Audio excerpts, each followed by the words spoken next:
muchachos, este es para un video para el club. Ya a continuación está Jordi con su moto, su AX100 rojita, la rojita.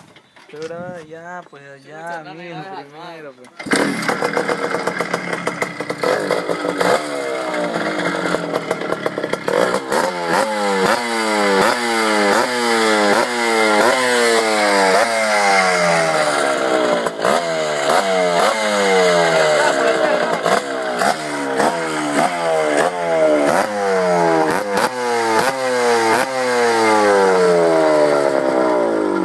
¿Ya cuál sigue? Ya.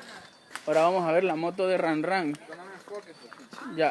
Ya no le prende. Ya, esta es la Yamaha RX.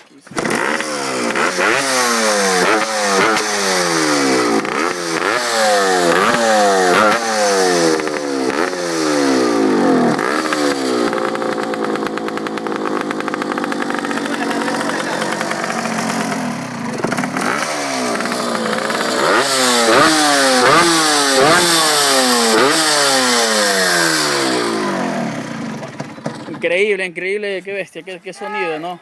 Que salieron toditos los vecinos. Ahora la de Stalin, a ver. Sale, Stalin, rápido. Esa hueva podría. Sin pico esa hueva. Este no tiene pipa, tiene el estándar.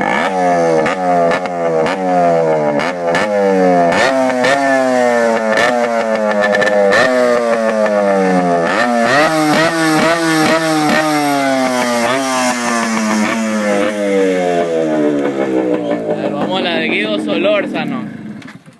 Esta es la última. Antes que nos tiran a los pacos por andar haciendo bulla.